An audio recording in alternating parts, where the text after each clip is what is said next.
Welcome to the Business Spotlight podcast. My name is Kay Cote, and I'm your host for today's episode. And today on the show, I have Andrew Burdock, CEO and founder of insure.ag, as my guest. We're going to be learning about his business, his journey to business ownership, best practices, and challenges that he's faced to give you that inside look to what it's like to build and operate a business. Welcome, Andrew. So great to meet you. Thanks for being on the show. Thanks, Kay. Great to be here and great to meet you. Yeah, so before we dive into all things business, I'm very excited to get into your business. I would love to share with the audience a bit about you. So take me back as far as you like, share a bit about yourself and a little bit about insure.ag. Yeah, so I'm originally from South Africa, grew up in Johannesburg, South Africa, and went to school, university, started working out there. Different kind of backgrounds, a lot of finance on my side, accounting and finance, and eventually did an MBA, but really got involved in different types of businesses where I went from like financial roles into more general management roles, really learning about business strategy and sales, and really just cutting my teeth in different types of roles along the way. And then after did my MBA was really I guess inspired to go and do something myself. I was working a corporate role at ADT in South Africa, and it was great, but really wanted to do something myself and build something myself.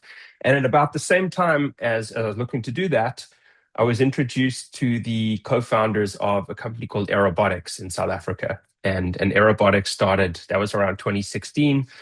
The guys were starting a business using drones and data from drones on farms to scan individual trees and be able to tell you a lot about each one of the trees in the farm and effectively find problem areas within the farm and get the growers to these problem areas to improve yield. And so it was very early days in the business. It had just been going for a few months in James, the CEO's garage at the time.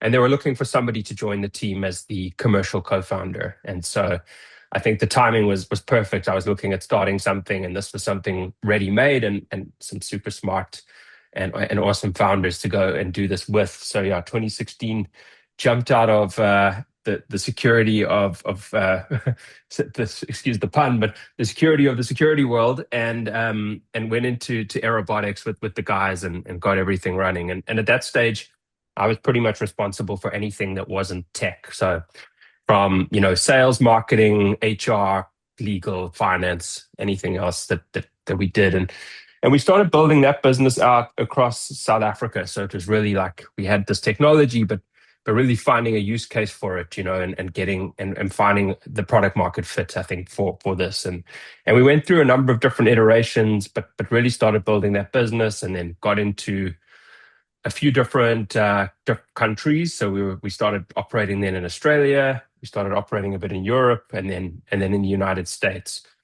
And then in 2018, we got selected by Google to come out to San Francisco as part of this Google Launchpad program. And we spent 6 weeks in San Francisco with Google. And while we were there, like helping to build out our business, we spent some time in the Central Valley. So myself and James, the CEO, would spend a bit of time driving around meeting growers and really realized, that in terms of like commercial farming operations on the orchard and tree side, this is where it's all happening. And if we really wanted to build like a game-changing business, that this is where we needed to be. So 2019, myself and my wife, no kids at that time, moved out to the US, and we set up the commercial headquarters for Aerobotics in California, in Los Angeles at that time, and really started building out the team like around the country. So we were operating where the orchards are in the country, which is primarily the coastal states, and we're setting up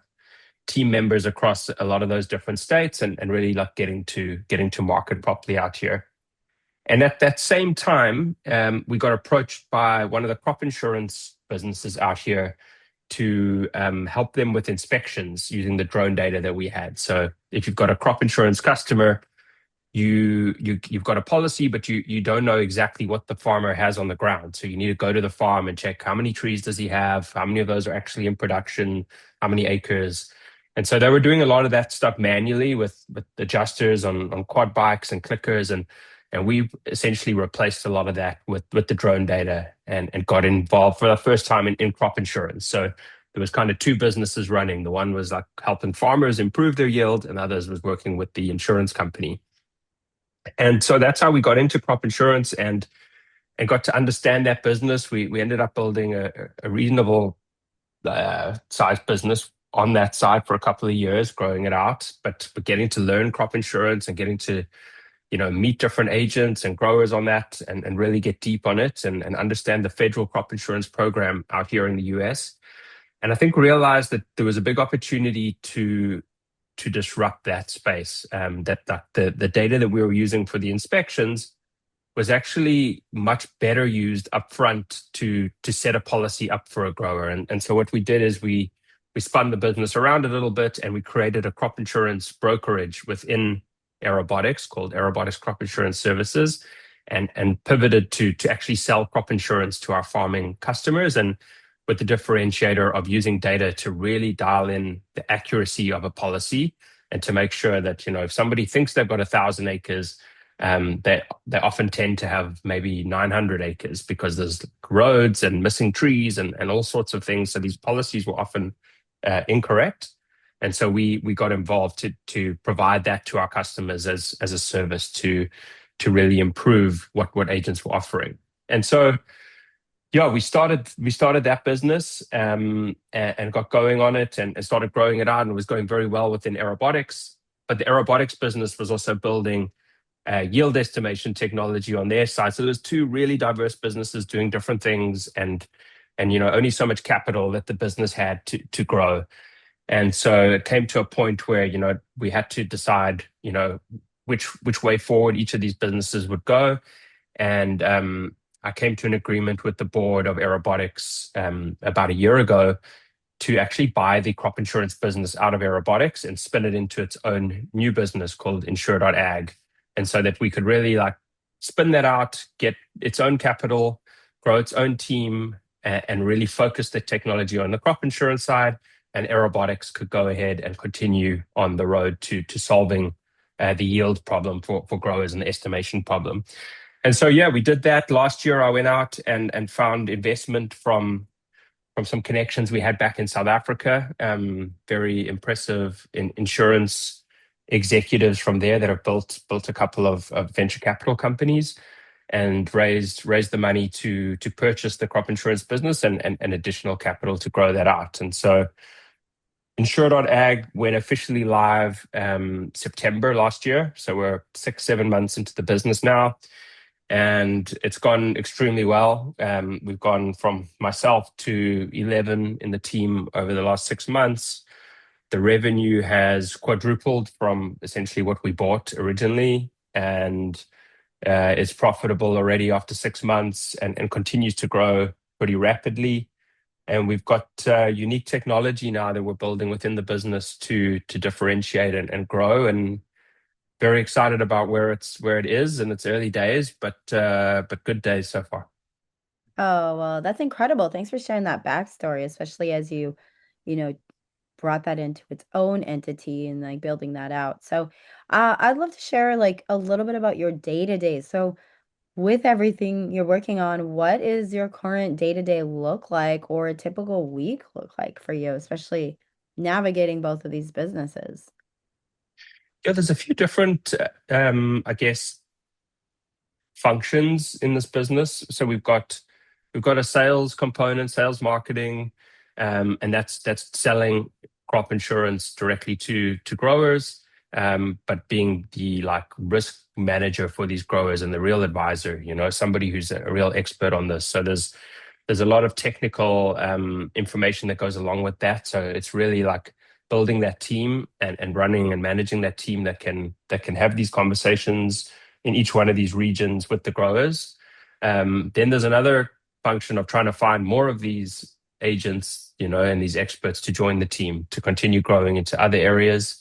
And then there's the operations and tech side. And so I think that's probably the biggest difference from us to any other crop insurance agency out there, is that we're building our own unique technology and using AI to build this out. So one of our unique kind of value propositions that we have is being able to help growers make the best decision on how much they should spend on their crop insurance. There's quite varying degrees of how much you want to cover in terms of like how much your deductible is going to be.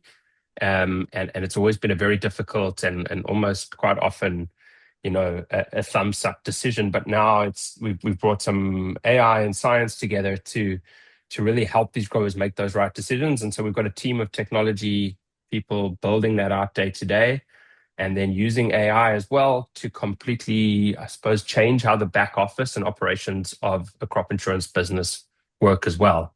So I think, that's straddling all those different things every day, context switching a lot from, sales, marketing, operations, and tech are probably the main things that I work across, but got a fantastic team that are managing each one of those functions day to day. Wow, well, that's incredible. Well, thank you for sharing about your day today. Now, looking as a business owner, it's so important to like value like our extra time. So if I were to give you, say, 10 hours back in your week, where would those hours go? Would they go towards your business or personal life, or would you do a mix of the two? Probably a mix of the two. Like I've got two young kids at the moment, 3 and 5. So that takes up a lot for us. And also I find exercise and health very important as well. So it's really balancing, the demands of a new business that's growing and a demanding kind of role in that business and maintaining, a personal life that I think is fulfilling. So yeah, I would like to have a few more hours. If I had work hours, I would probably spend that on building out more on the AI side and automating a lot more so we can get more done, with less time. There's always plans of things to do, but just finding the time to do that is tough. So that's probably half. The other half, would be just to spend more time with the family, to spend more time exercising. I ride my bike a lot. I ride my bike here down the river in Austin, and like to do that as much as possible. I just don't get to do it as much as possible. I would also like to play golf a bit more, which Yeah, like which I drive don't your get to play as much as I'd like. yeah. No, that river is, yeah, I spend a lot of time out there too. It's pretty It's awesome. amazing, beautiful. So when you look at all the aspects of the business that you're working on, is there a part of it that you could wish you could offload or that you weren't having on your calendar? I think I'm still getting, it's early days, right? It's 6 months into the business. Half of most of the people in the business have good crop insurance experience. Some of them do not. Like I've brought on our head of operations, Carrie, and our head of marketing, Tammy. They have zero crop insurance experience, and that was almost on purpose to hire people that will come in with a fresh set of eyes. We're looking to disrupt, an industry that is one of those industries where people have been doing it one way, they're going to keep doing it that way forever. And if you really want to change something, you really want to implement these kind of AI processes and really change the way things are being done, I thought having external eyes would be helpful, and it has been. It's been extremely helpful. But early days, like I'm very involved in all big decisions. I mean, we currently run. I don't know if you've heard of a program called Granola, but it's an AI note taking tool that's amazing at the moment. Is just a little Mm. plug for them. I'm not an investor, but they've got an amazing tool which kind of automatically records all your meetings and brings it all together in the background, and you can actually query it on your business. So it knows everything about every meeting, so you can say like, what is the current culture of the business, or where are things going right or wrong.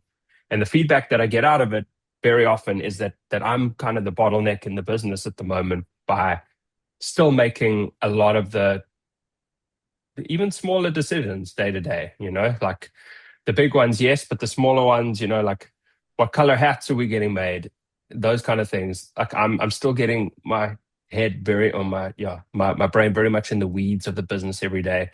So I think I need to step back from that. And I think that will happen like naturally now as like everybody gets more up to speed and we all learn, exactly what's happening, and I guess the team know where we're headed and where I would want us to head. So I guess that's probably the biggest thing, just to be more spend my time more strategic and not like making the day-to-day decisions with every little thing that's happening. Yes, that brings up such a like golden nugget of this conversation because like that's where a lot of business owners, including myself, we end up being the bottleneck or feeling like we're like, we're taking on too much of the things that we don't need to, that like it's halting the growth. And so thank you for Yeah. sharing. Um, when I talk to business owners, everyone's growing through something. Like it could be a new season, or as you're in this kind of a startup mode, maybe it's a new level. So what are you currently growing through that's demanding the most of your time?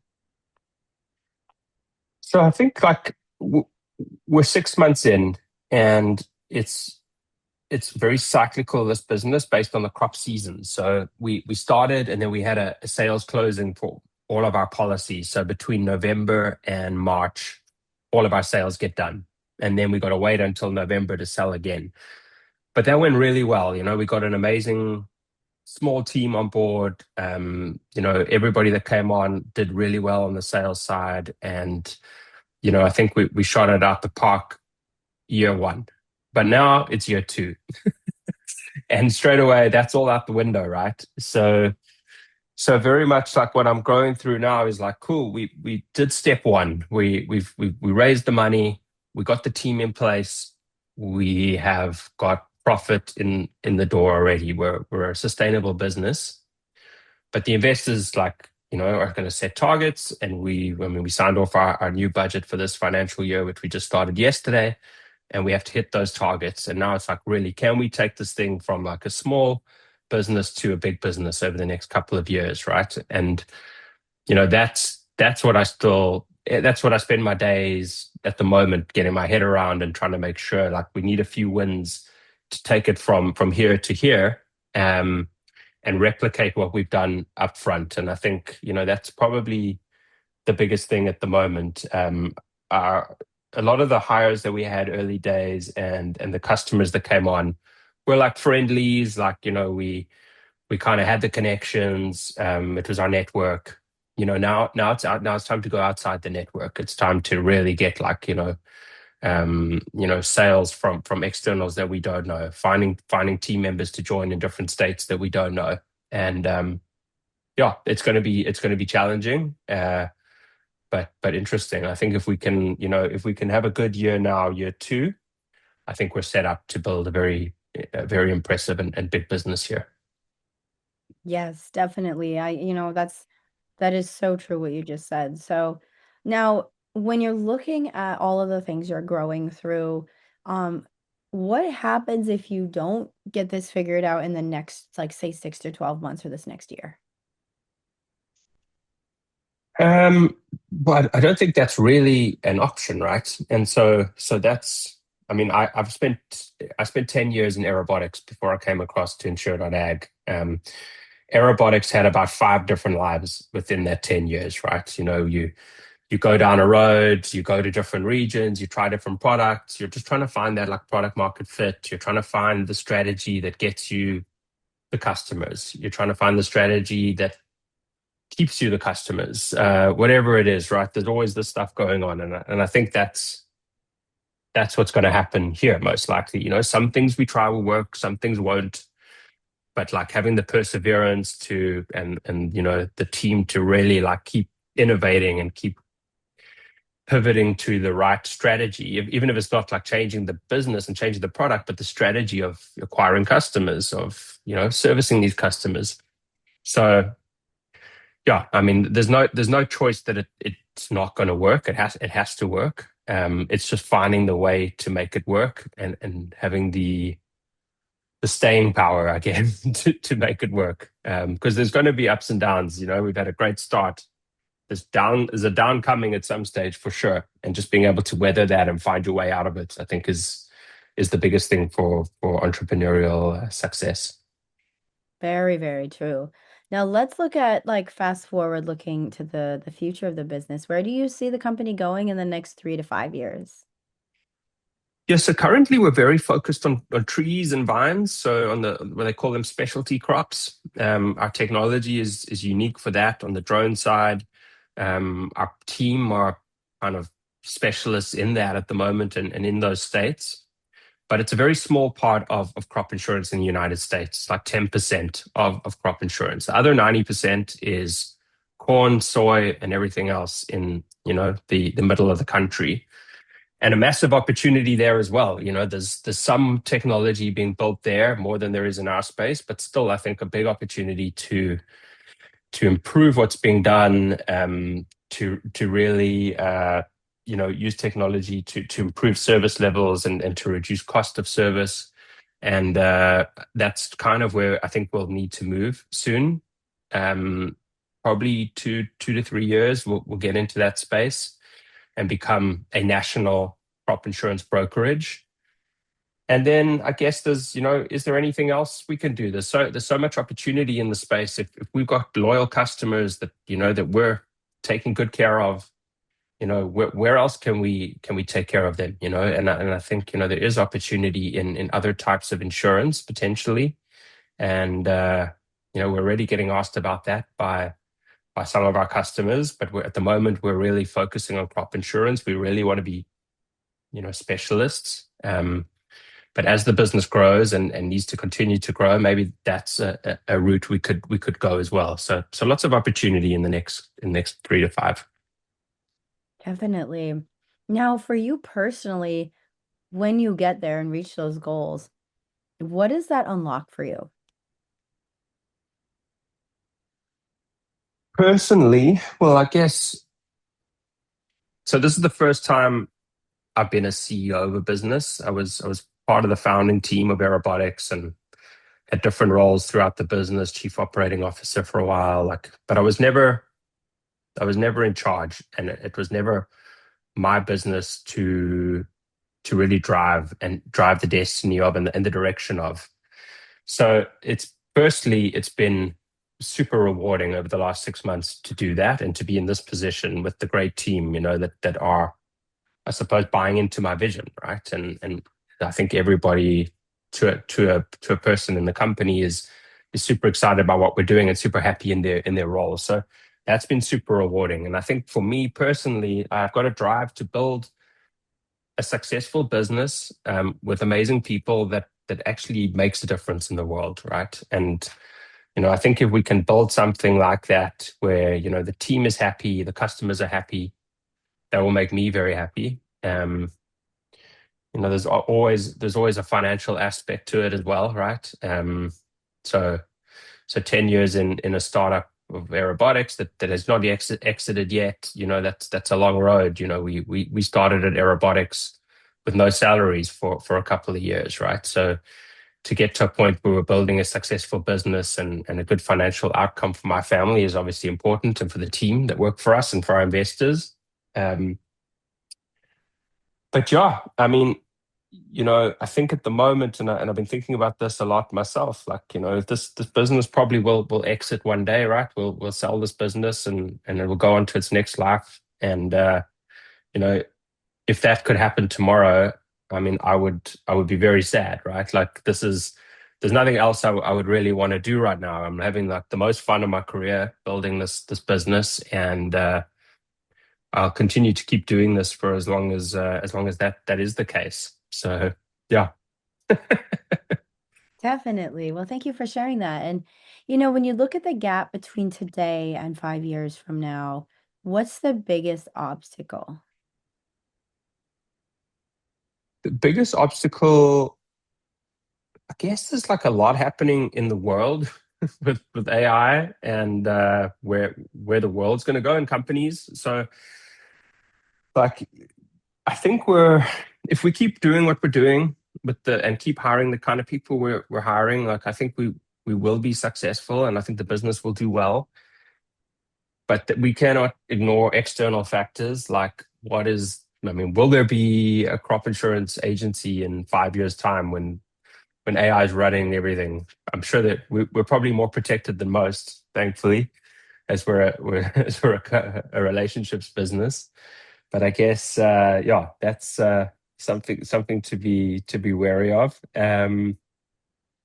But yeah, for us, it's really like, taking the profits that we're getting out of this business, reinvesting them wisely, and then finding the right people. I think that's like the hardest part for us is going to be finding the right people to grow into different regions and different states. There's not thousands of well, there's not tens of thousands of crop insurance agents out there. There's few thousand, and then out of that pool, there's only like, a few hundred good ones that can see a technology differentiator and work with it and really be the right person for the team. So finding those right people is going to be probably one of the hardest parts of my role and our role. I think if we can do that, I think we're to the races. Like, we can't really be stopped. Definitely. Well, looking at where you're at now and where you're going, like when you get to this point you're looking to get to, who is going to be benefiting and how? Well, do you mean on the customer side or just in general? And, I would say like in your more like the people in your life, the customers. Let's do both. Like, how would the Mm, customer benefit, and then how would like the people in your like personal circle benefit? yeah. Well, I think our customers will benefit because, they are getting, you know, a much more a much more accurate insurance policy. They're not overpaying or underpaying for insurance or not getting claims because they had the wrong numbers in their policies. So we're making sure that their financial security is in place, if there are bad years, and there are bad years in the crop cycle. Um, and then also, how much should they be spending on crop insurance? And we're helping them make sure that they're getting the best kind of return on that spend, and making sure they can continue farming for as long as possible. So I think we're helping those guys from now and as we grow more and more. Um, you know, we've got a team of 10 now that's going to grow 11. We're going to grow quite quickly. I'm hoping that, everybody in this team can end up, looking back on this time as one of the most, important parts of their career. Hopefully they can do well financially out of this, but also really, like, build their skills, enjoy themselves, and really build like a family here together with us. And so they'll certainly benefit by us doing well. And then my family, we're taking care of two kids out here, and we have family around the world in South Africa, etc. That could use some assistance, I guess, as people get older. We're in that great space of life where our parents are getting older and our kids are still young. So you're in between the two, and being able to help family is very, very important for us as well. So I mean, that's always on your mind as well when you're building a business and trying to build a successful one. So yeah, hopefully that answers your question. Yeah, yeah, it did. We're kind of like getting towards the end of the conversation. I want to ask you a fun question. Mm. If I gave you a bit of magic dust and you could sprinkle it on one aspect of your business to rapidly improve it, what would it be? I think if there was a way so we're doing a lot of work on like our brand, like trying to be a very different brand to anyone else in the crop insurance space. And we're building like cool videos that we're putting out, and we're doing all sorts of things to build this like brand.